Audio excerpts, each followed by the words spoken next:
At a family dinner, my father announced that he'd invited my ex-fiancé to join us because we shouldn't waste a good relationship over a silly mistake. A month later, my mother whispered, he proposed to her again and she said yes, right in front of us. It started with a phone call I didn't want to answer.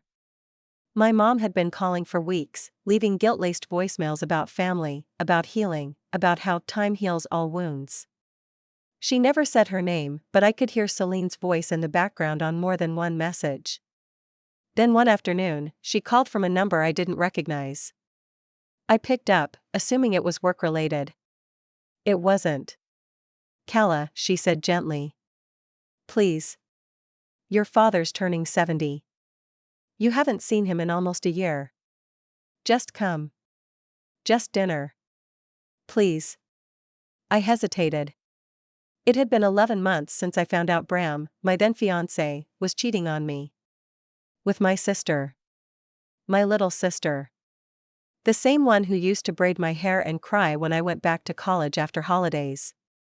That betrayal changed everything. I broke off the engagement immediately. I didn't yell. I didn't plead. I didn't even give Bram a second chance to explain. I just packed up his things and left them on the porch. I blocked him everywhere. I cut Celine off the same day. My mother insisted it had been just once. A one-time emotional breakdown that happened after a fight Bram and I had. They tried blaming it on wine. On being human. On me. I disappeared from every family function after that. My uncle's funeral. My mother's birthday. My niece's baptism. I didn't go. I couldn't. I knew what they were doing, pretending things were okay. I couldn't be part of it. But that call about my dad's birthday dinner, it hit something. I missed him. Despite everything, he'd been a steady figure in my life. Not warm, not always emotionally available, but there. And I wanted to see him. Maybe for closure. Maybe to remind myself why I walked away. So I said yes. I regret it now. The dinner was at the local, a restaurant we'd been to dozens of times over the years in Charlottesville. It was his place, they even knew his drink order. I showed up a few minutes early, heart pounding like I was going into battle. Inside, my family looked like a magazine ad. Celine in soft curls and a floral dress. My mom beaming. My dad shaking hands with the waiter like he owned the place. And then he saw me. His face lit up. "Calla," he said, pulling me in for a hug. "You look great." I mumbled a thanks, heart already starting to crawl up my throat. He guided me toward the private dining area, where a long table was set for 10. I counted chairs. Too many. Too symmetrical. As I sat, he turned to the rest of the family and announced, almost offhandedly, "Oh, and I invited Bram." I blinked. "Figured we shouldn't waste a good relationship over a silly mistake," he added, as if he were talking about a broken TV. I froze. Everyone else kept chatting. Laughing. Pouring wine. I don't know how I made it through the next 10 minutes, but then Bram walked in. Cool. Polished. Like he belonged there. Like nothing had happened. He nodded at me. Sat beside Celine. No one flinched. Celine didn't even look ashamed. She leaned in to whisper something in his ear and giggled. Her hand brushed his arm like they were newlyweds. I excused myself to the bathroom and stayed there until I heard the entrees arriving. I couldn't breathe. I texted my best friend a single sentence, "He's here." My F***INGX. With her **** I washed my face, reapplied my lipstick, and sat through the rest of the meal in a fog. At one point, Bram raised a glass and toasted my father, to second chances, and to family. I didn't toast. I didn't even touch my wine. I didn't hear from any of them for weeks after that night. No apologies. No follow-ups. It was like they all collectively agreed to ignore the elephant in the room. Then, right before Thanksgiving, my mom dropped by my house. I live in the Belmont neighborhood, not far from downtown, but she hadn't visited in over a year. She brought homemade cornbread and cranberry chutney and a weird nervous energy I hadn't seen in her before. We sat in my kitchen. She drank tea like it might burn her hands. I was polite, but distant. And then, softly, she said, "Kala, I have to tell you something." I knew before she opened her mouth. Bram proposed again. At the orchard. Right in front of us. And, she said yes. I stared at her. "They didn't want you to find out from social media," she added, as if that was some kind of moral favor. I laughed. I actually laughed. A sharp, breathless thing that felt more like choking. The orchard she mentioned was Carter Mountain. Bram and I had gone there every fall. Picked apples. Talked about wedding venues. We once carved our initials into a bench near the overlook. Now he had taken her there. And proposed. I spent the next 3 days on autopilot. I barely ate. I went to work, nodded through meetings, and came home to cry in the shower. The betrayal wasn't fresh, but the pain had grown roots. And now those roots were flowering all over again. I finally booked a week at a cabin in Asheville. I needed to get away. To be alone. I hiked. I sat by a fire and stared at trees. I let myself grieve what I had lost, not just Bram. Not even just Celine. But my family. My place in it. The trust. The safety. I came back different. Not better, but harder. Clearer. I started therapy. I wrote letters I didn't send. I began saying no, to invitations, to manipulations, to anyone who treated my pain like an inconvenience. A month later, I got a wedding invitation in the mail. Hand-addressed. Cream-colored. Beautiful, really. Celine and Bram Doyle together with their families. I didn't RSVP. I didn't send a gift. I didn't even open the envelope all the way. I burned it in the sink and watched the ashes float. I thought that would be the end of it, me opting out, quietly, and them moving forward with whatever version of reality they were comfortable with. But families are rarely content to let things lie. Especially mine. About a week after I ignored the invitation, my father called. I let it go to voicemail. Then another one came in. And then another. On the third message, he said something that stuck in my head: "You can't punish everyone for something that's in the past, Kala. At some point, you have to let things go. Let things go." Like I had tripped and broken a vase, and now I was just being dramatic about the mess. I sat in my living room, holding my phone in my hand for what felt like an hour, playing that sentence over and over. Not once did he say he was sorry. Not once did he ask how I felt. Just that I was making a mess now, by not playing along. That was the moment I realized we weren't just dealing with betrayal. We were dealing with rewriting history. My therapist, Mira, a wonderfully dry woman in her 50s who drinks herbal tea out of mason jars, put it in perspective for me. What they want, she said, is not your healing. They want your silence. Your compliance. They want you to step back into the role you used to play. And that role was what? I asked. She didn't hesitate. The one who keeps the peace, no matter the cost. I cried that day in her office, harder than I'd cried in months. Because she was right. Growing up, I had always been the one who smoothed things over. When Celine broke curfew or lied about skipping class, I took the blame. When my dad went through his midlife crisis phase and disappeared for almost 3 years, I kept my mom together. Cooked. Cleaned. Took care of Celine. I was always the fixer. And now, I was finally refusing to fix what I didn't break. A few days after the voicemail, my cousin Avery reached out. She's one of the only people in the family I still talk to, and she's never been one to mince words. "You know they're acting like you're the unreasonable one," she said bluntly over the phone. "I mean, they're saying you're being cold, that you've changed. It's like they don't remember what happened. I laughed bitterly. Because it's easier for them if I'm the problem. Yeah, she said. Easier than facing that they're celebrating a wedding built on a lie. Apparently, at a recent brunch, my mother had even told some relatives that she was just glad both her daughters had found love. As if we were starring in a Hallmark movie. No one mentioned the part where my love had been handed over to Celine like leftovers. The wedding date crept closer. I kept waiting for something to shift. For someone, anyone, in the family to call and say, "This isn't right." No one did. Instead, I heard whispers through Avery and the occasional mutual acquaintance. That Bram's family had welcomed Celine with open arms. That Celine had picked a pale gold dress instead of white, because she wanted something unique. That my father was walking her down the aisle. My father.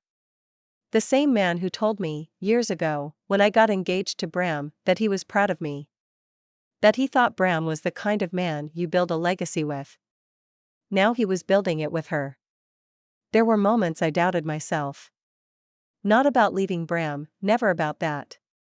But about my refusal to pretend. Was I really being too harsh? Was it selfish to let one mistake, if we even call it that, drive a wedge through my family? But then I'd remember the way my mother had whispered the news, like it was some dark secret. Or how no one told me until the proposal was already public. If they had really believed this was okay, they wouldn't have hidden it from me. The night before the wedding, I got a text from Celine. "I hope you find peace, Kala. I miss you." 2 sentences. No apology. No responsibility. Just "I hope you're okay," like I had fallen into a hole on my own and she was waving from the top. I didn't reply. What was I supposed to say? "I miss you too. Have a great time marrying my ex-fiancé?" No. Some things don't get a response. But her message left a mark, if I'm being honest. That's the thing about betrayal from someone you loved, it doesn't just break you. It confuses you. You start questioning your memories. Were all those movie nights real? Was the time she cried in my arms after her first breakup fake? Did she always resent me? It's not just the act that hurts, it's what it takes away from the past. I stayed off social media the day of the wedding, but that didn't stop the photos from showing up. Family friends tagged people. Mutuals posted group shots. I saw Bram in a pale gray tuxedo. I saw Celine's gold dress. I saw my father, smiling as he walked her down the aisle. I saw my mother, crying happy tears in the front row. There was a picture of the cake. White with gold leaves. A topper that said "Forever begins here." And just like that, they were married. I didn't cry that day. Not even once. I didn't rage, or scream, or drink myself into oblivion. Instead, I did something quiet. I sat in the garden I'd spent years building, my sanctuary, and I wrote a letter. It wasn't for Bram or Celine. It was for my father. I'll share part of it later, if you're interested. But for now, I'll just say, it wasn't angry. It wasn't cruel. It was honest. I told him how it felt to be erased. To be expected to smile through the deepest wound of my life just to keep appearances. I asked him to imagine what it would have felt like if his brother had married my mother after he left. I asked him if he really believed a relationship built on betrayal could be a foundation for anything other than more pain. I dropped it in the mail the next day. The letter I mailed my father wasn't dramatic or poetic. I didn't use metaphors or flowery language. It was plain spoken. Just truth, laid bare like wood stripped of paint. I didn't expect a reply. Not because I thought he didn't care, but because he'd always been more about action than words. Except lately, there hadn't been much action either, just avoidance. I figured the silence would continue, and I was mostly okay with that.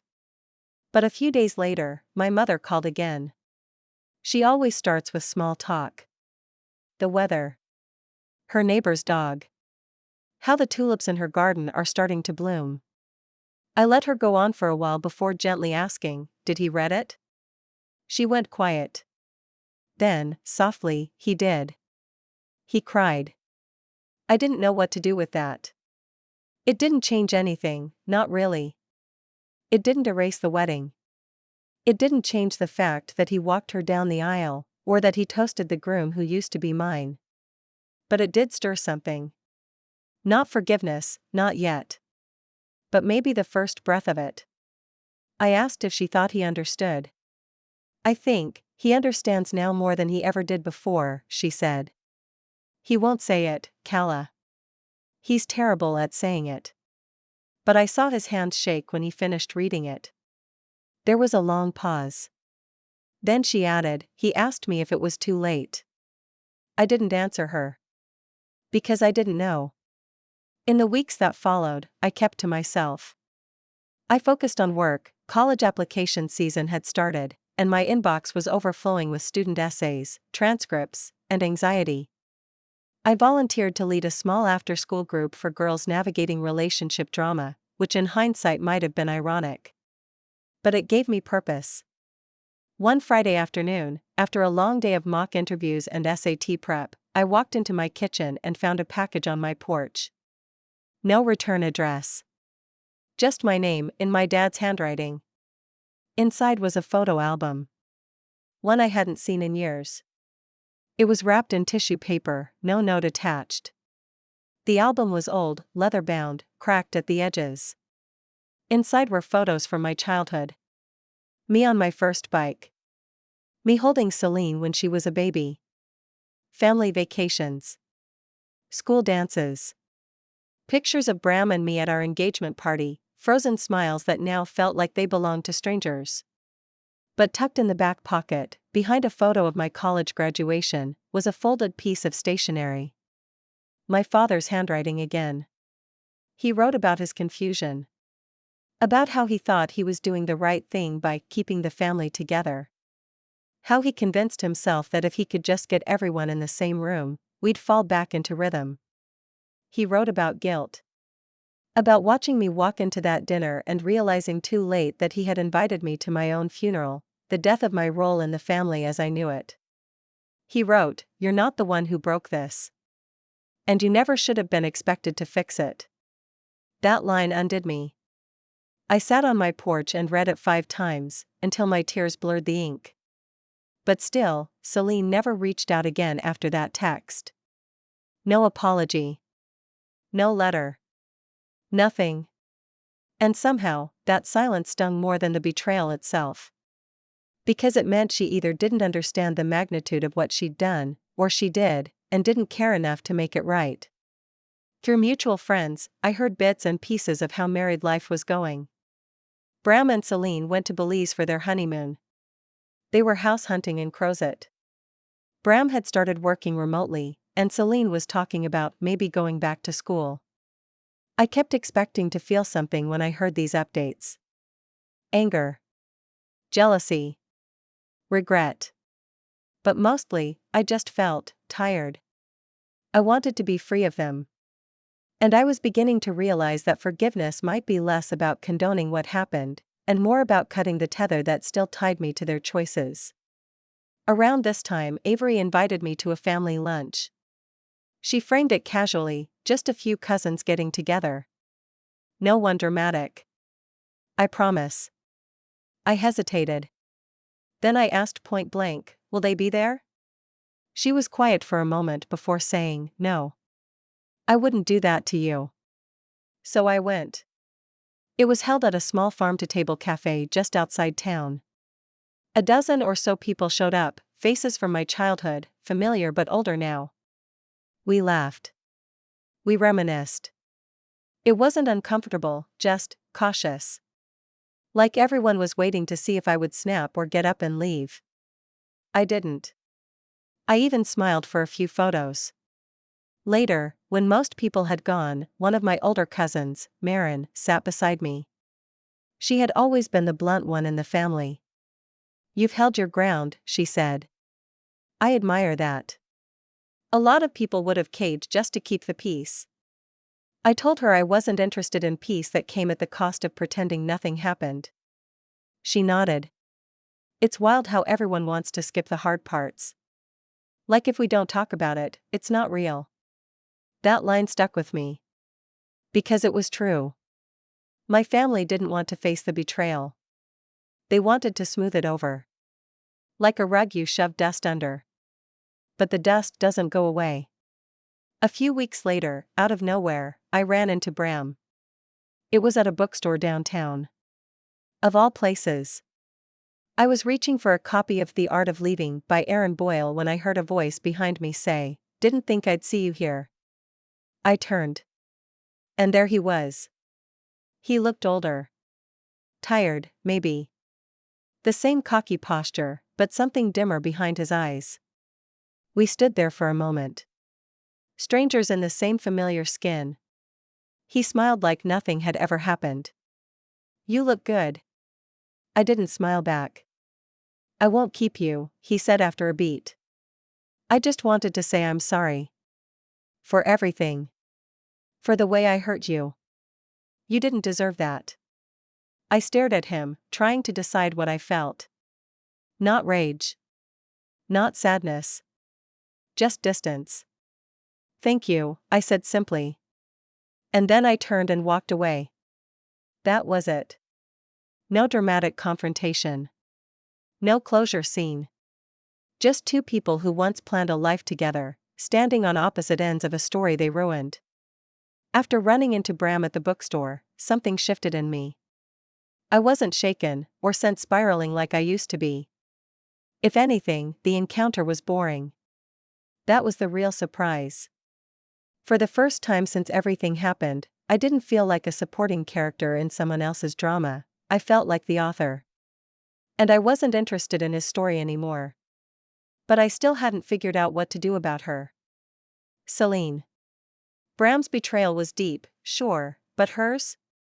That cut into something primal. Sisterhood. Blood. Childhood secrets whispered under blankets. Late-night phone calls. Inside jokes only we got. For her to throw that away, and then never even try to own it? I realized I didn't just want to move on. I wanted her to know I did. And I wanted her to see exactly what she lost. It started with a simple idea. My coworker, Tess, not the same Tessa you banned me from using, this Tess is short for Estelle, I promise, had been encouraging me for months to speak at a local conference for school counselors.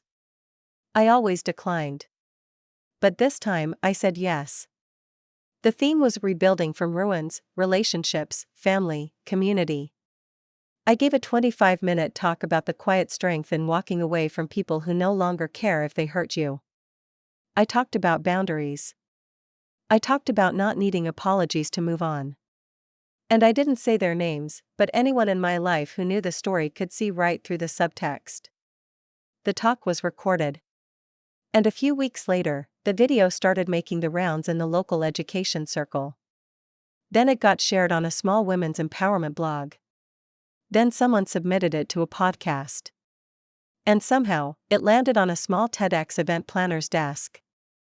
I was asked to speak again, this time on a bigger stage. It wasn't viral in the internet sense, but it caught attention. Good attention. And that's when things got interesting. About a month after the talk aired, I received a Facebook message from a name I hadn't seen in over a year, Celine Doyle. I almost laughed out loud. I hadn't changed my last name after the engagement ended, and now she had taken it like a prize from the claw machine. The message read, "I saw your video. I didn't realize how deeply I hurt you. I've been thinking about reaching out for a long time, but I didn't know how. I hope someday you'll forgive me." I stared at it. That was it. No real accountability.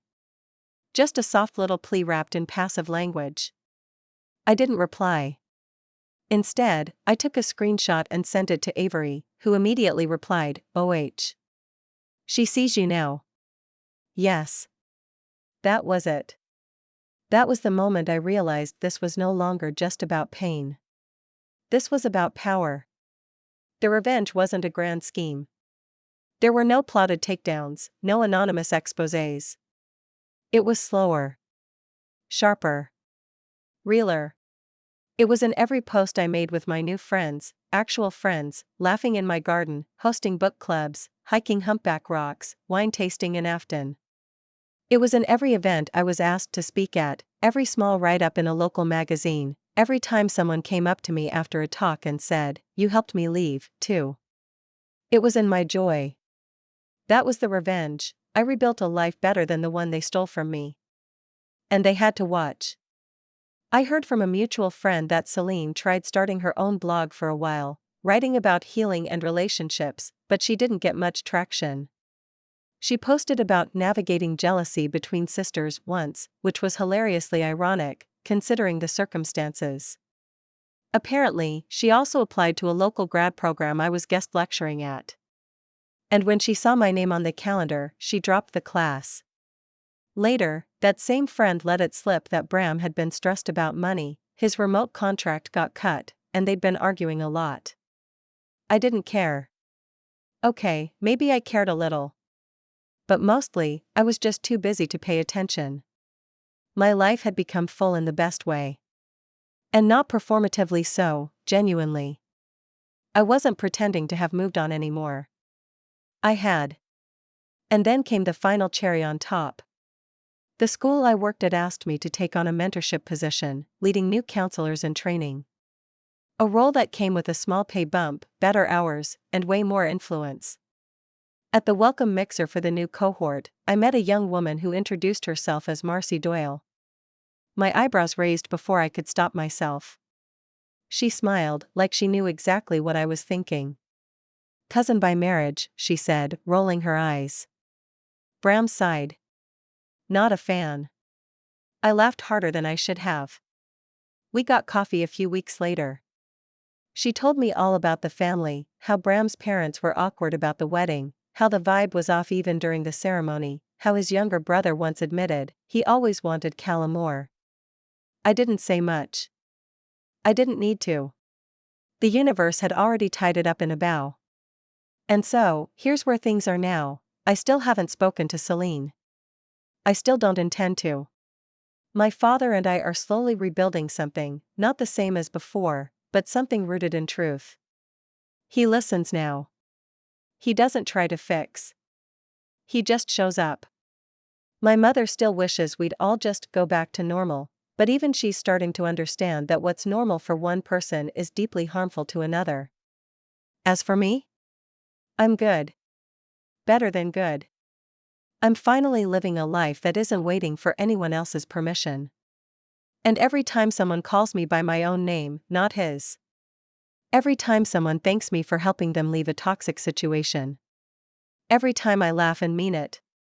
That's the revenge. Not rage. Not destruction. Just peace, the kind they can't take, can't fake, and can't follow me into.